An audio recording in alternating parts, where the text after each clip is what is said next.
नमस्कार, प्रभात साक्षी news network पर आप सभी का स्वागत है। इस समय हमारी चुनाव यात्रा असम के दौरे पर है। हम खास तौर पर डिब्रूगढ़ संसदीय क्षेत्र में हैं और हम आपको बता दें कि पहले चरण का जो चुनाव है, असम में 14 लोकसभा सीटें हैं, उनमें से 5 जो संसदीय क्षेत्र हैं उनमें पहले चरण में चुनाव होगा। पहले चरण में जिन सीटों पर चुनाव होना है उसमें डिब्रूगढ़ और जोरहाट शामिल हैं। डिब्रूगढ़ संसदीय क्षेत्र है, उसके तहत चाबुआ विधानसभा क्षेत्र आता है और मेरे साथ चाबुआ से विधायक जो कि असम गण परिषद के हैं, एनडीए में शामिल हैं, श्री बरुआ जी। बरुआ जी, आपका बहुत बहुत स्वागत है प्रभात साक्षी पर। पहले ये बताइए कि चुनाव का जो मतदान का समय है वो नज़दीक आता जा रहा है, आप लोगों को क्या माहौल लग रहा है इस बार?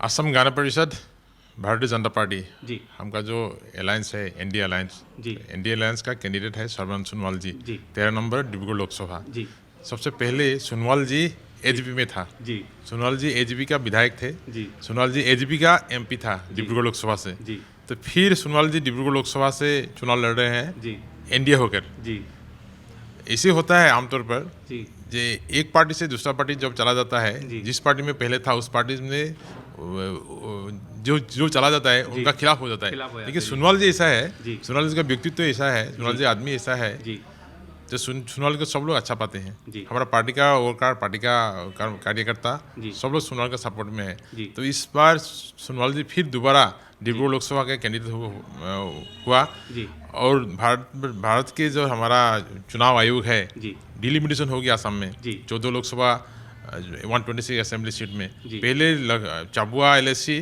जी। लखीमपुर संसदीय क्षेत्र का था, जी। लेकिन इस बार डिब्रूगढ़ लोकसभा में आ गया है। जी। तो सोनोवाल जी का घर चाबुआ में है, जी, तो माहौल बहुत गर्म है, माहौल बहुत उत्साहजनक है। जी। यहाँ में कोई ओपोजिशन है ही नहीं। जी। तो चाबुआ से सोनोवाल जी जी, हमारा ख्याल से 70,000 से अधिक वोटों से मतदान से 10 असेंबली कॉन्स्टिट्यूंसी है डिब्रूगढ़ लोकसभा के जी, अंदर, जी। उसमें भी चाबुआ है। जी। चाबुआ से सोनोवाल जी 70,000 से अधिक मत से जी, मतदान, मतलब मेजोरिटी से यहाँ से जीत जाएगा। जी। ये माहौल ऐसा है। माहौल ऐसा है। कांग्रेस ने 16 दलों का गठबंधन किया है, उसमें से यहीं डिब्रूगढ़ में कांग्रेस ने अपना कैंडिडेट नहीं दिया, यहाँ पर गठबंधन का प्रत्याशी है।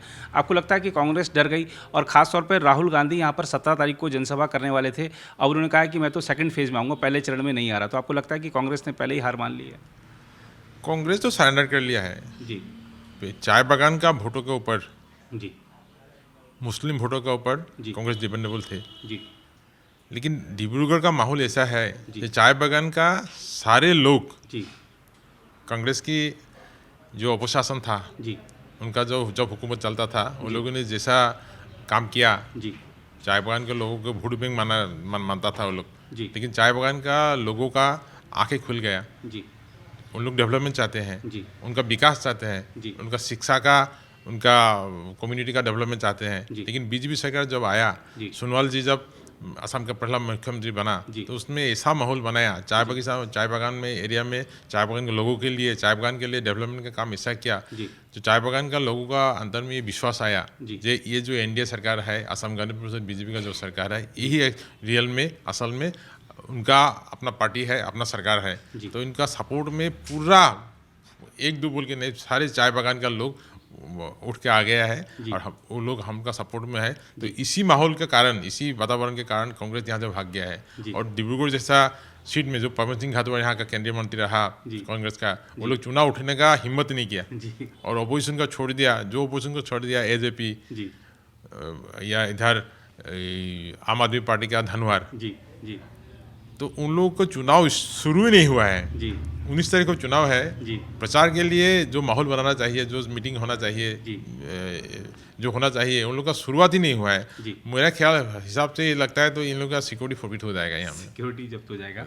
और अगर आपने, क्योंकि चाय बागान के श्रमिकों की बात की है, मुझे ध्यान आता है शायद अक्टूबर नवंबर में उनका पैसा बढ़ाया गया था, तो वो अब खुश हैं कि वो जो अक्टूबर नवंबर में बढ़ोतरी हुई थी उनके पारिश्रमिक में? चाय बागान के जो श्रमिक है, जी, उनका डेली वेजेस जो है, जी। ये बहुत ज़्यादा नहीं है। जी, कांग्रेस का टाइम जब रहा, उन लोगों के चाय बागान का, चाय मजदूर का जो डेली वेजेस का पैसा बढ़ाता रहा। जी। सुनने में हंसी आएगा, दुख आएगा आपका। जी, पैसा में, नया पैसा में नया पैसा में। 8 आना 10 आना ऐसा बढ़ाता रहा। जी, हमारा एजीपी का जब सरकार आया, बीजेपी का जब सरकार आया, जी। तो हम लोग ये बढ़ा के अभी 250 पार कर दिया है। जी, और बढ़ाना चाहिए। मैं नहीं बोलूँगा कि कम, ये बहुत हो गया है, ये नहीं है, और बढ़ाना चाहिए। लेकिन चाय बागान का हालत ऐसा अभी नहीं है जो चाय श्रमिक का डेली वेजेस बढ़ा के चाय बागान का जो मालिक है, जो ओनर है, उनका तकलीफ दे। तो चाय श्रमिक का, चाय बागान के मजदूर लोग भी समझ गए हैं ज़्यादा बढ़ाने से भी तकलीफ है उन लोगों का। लेकिन हम सरकार का कोशिश है और उनका ये बढ़ाना चाहिए, और चाय बागान का मजदूरों का जो हालत है उनको डेवलपमेंट आगे ले जाना है, उसको डेवलप करना है। तो इसीलिए चाय बागान के अंदर हमारा सरकार अरुणोदय आश्वानी बोल के एक स्कीम लिया गया है, और चाय श्रमिक का, चाय मजदूरों का हर परिवार में एक औरत को, महिला सबलीकरण के लिए एक औरत को मिनिमम हम लोग अरुणोदय देने का कोशिश कर रहा है। 1000 रुपया महीना मिल जाता है। तो ये कोशिश कर रहा है, कोशिश जारी है। तो इसी सिलसिले से चाय बागान का लोग बहुत खुशी है।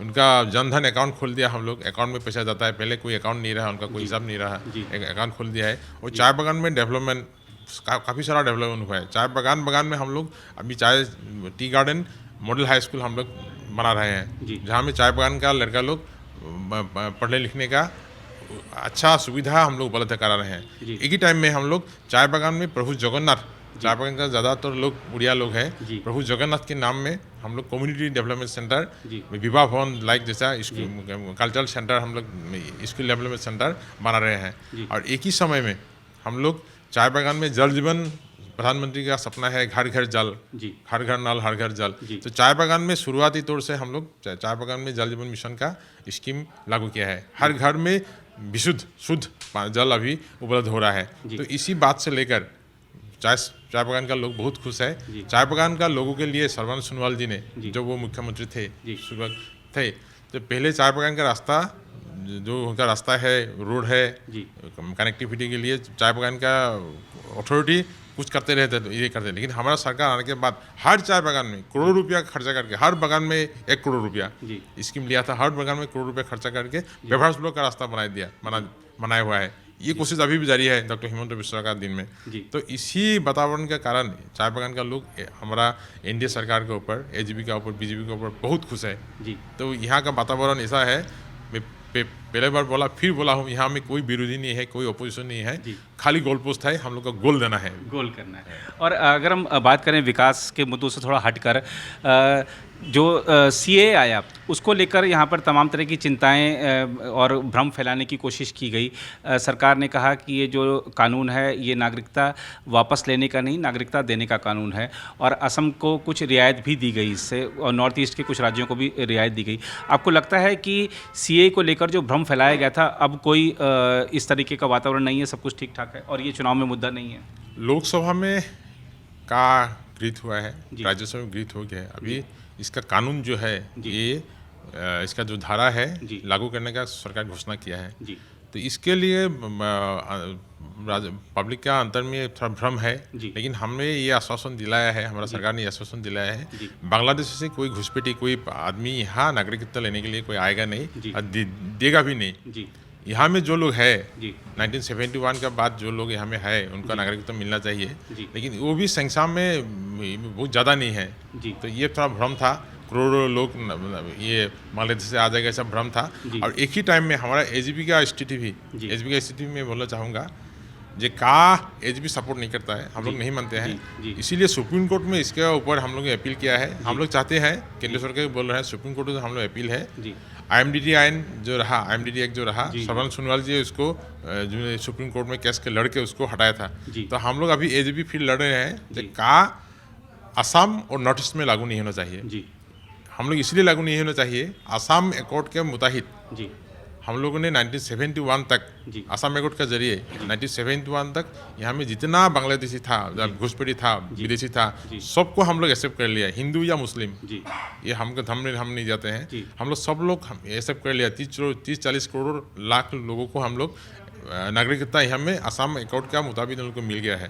उसका बाद जो लोग आया है, हम लोग एजीपी नहीं चाहते हैं उनको नागरिकता मिले, और इसीलिए हम लोग सुप्रीम कोर्ट से ये अपील कर रहे हैं, सरकार से भी हमारा अपील है कि का असम या नॉर्थ ईस्ट में लागू नहीं होना चाहिए। और सीएम साहब ने घोषणा की है कि लोकसभा चुनाव के बाद यूसीसी भी आएगा। आपको लगता है कि यूसीसी स्टेट के लिए, देश के लिए हितकारी होगा? असम के लिए लाभदायक है, असम के लिए बहुत लाभदायक, क्योंकि कुछ क्षेत्रों में हमने देखा कि जो डेमोग्राफी है वो बिल्कुल बदल दी गई है, ऐसा ऐसा हुआ है, इसलिए बोल रहा हूँ असम के लिए लाभदायक होगा और असम के लिए बहुत अच्छा होगा ये। जी धन्यवाद बरुआ जी। तो ये थे चाबुआ के विधायक बरुआ जी, जिन्होंने बड़ी प्रखरता से और ख़ासतौर पे गठबंधन के साथी हैं लेकिन फिर भी सीए को लेकर अपनी पार्टी की राय को रखा है। डिब्रूगढ़ में क्या चुनावी माहौल है, असम इस बार किस तरीके से एनडीए की यहाँ पर बढ़त दिख रही है, इसके बारे में उन्होंने विस्तार से जानकारी दी। और वर्तमान में जो सरकार चल रही है, इससे पहले सर्बानंद सोनोवाल जी की जो सरकार थी उसने क्या काम किए हैं खासतौर पर चाय बागान श्रमिकों के लिए, वो उन्होंने विस्तार से बताया। फिलहाल इस रिपोर्ट में इतना ही। कैमरामैन निहाल सिंह के साथ मैं नीरज कुमार दुबे, प्रभा साक्षी न्यूज़ नेटवर्क के लिए डिब्रूगढ़ असम से। अगर आप भी लेना चाहते हैं देश दुनिया की तमाम जानकारी तो आज ही सब्सक्राइब करें हमारे चैनल को। साथ ही नीचे दिए बेल आइकन को जरूर दबाएं ताकि हर अपडेट आप तक पहुंच सके।